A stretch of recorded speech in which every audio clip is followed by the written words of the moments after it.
Okay guys, we're going to very quickly review what rotations are. A rotation is a turn around a point that is measured in degrees of 90.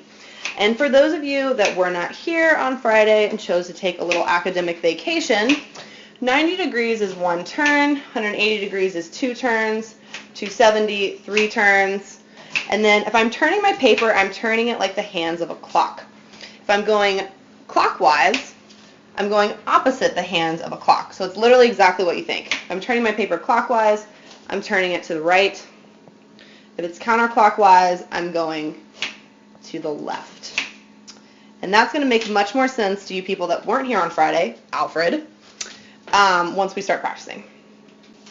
All right, guys, these are just some basic steps on how we're going to rotate around a point. It's a little bit different than how we did it on Friday, where we flipped our paper, relabeled our graph, and so forth. Today we're going to be plotting what's called an anchor point, which is literally the point that you're rotating around. Our second step is to turn the paper the number of turns, count the distance from the anchor point to the shape points, turn your paper back, follow the directions, write down the new coordinate points. Again, this is going to make much more sense once we get into an example.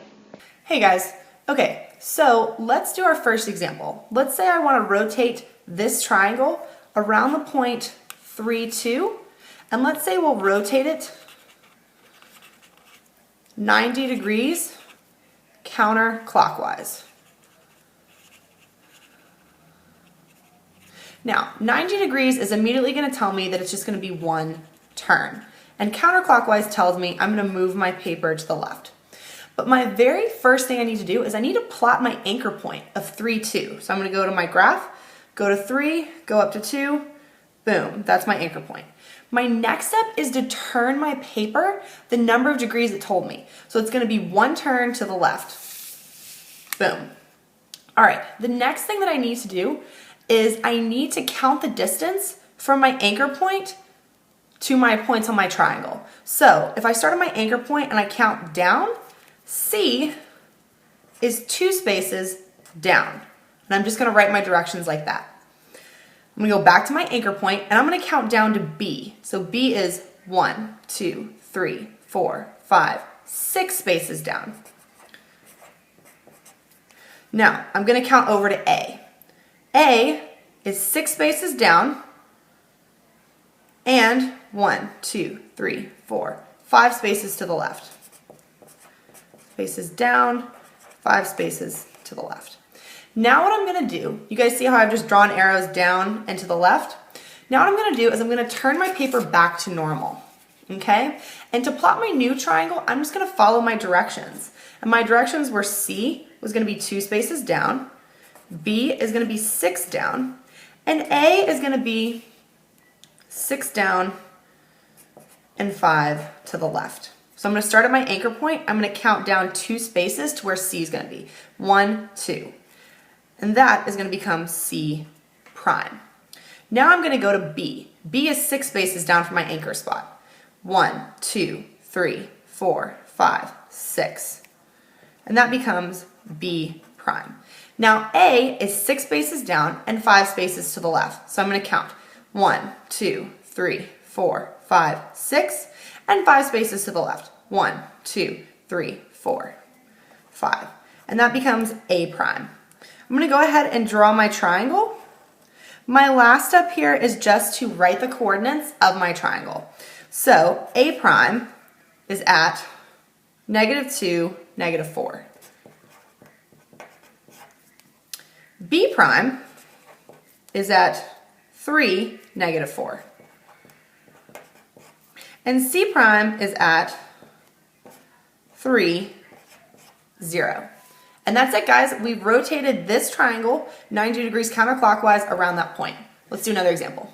All right, guys, now we're going to do the same thing. We're just going to go 90 degrees clockwise. So 90 degrees tells me I'm going to do one turn, and clockwise tells me I'm going to go one turn to the left. And this time we're going to rotate this triangle around the point 0, 0.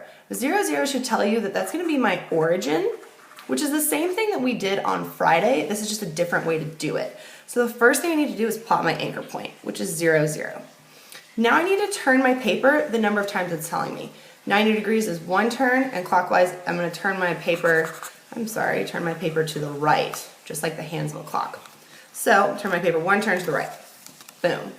Now I need to count from my anchor point to my points. So I'm going to start at 0, 0. To get to C, I'm going to go 1 down and 2 to the right. 1 down, 2 to the right. To get to B, I'm going to go up 3 and 2 to the right. And then to get to A, I'm going to go 3 up and 7 to the right. And that was 3 up, 7 to the right. Now I'm going to turn my paper back to normal. And now all I'm going to do is I'm going to plot these points from my anchor points using my directions. So C was 1 down, 2 to the right. B was 3 up, 2 to the right. And A was 3 up and 7 to the right. So I'm going to start at my anchor point. I'm going to count 1 down and 2 to the right. And that becomes C prime. For B, I'm going to go 3 up and 2 to the right. And that becomes B prime. And then for A, I'm going to go 3 up and 7 to the right. And that becomes A prime. Now, I'm not going to bother plotting these coordinates. You guys can do this on your own as being very intelligent human beings. But again, you can see we've rotated this triangle clockwise, just like the hands of a clock. All right, that's it for me. Let's practice.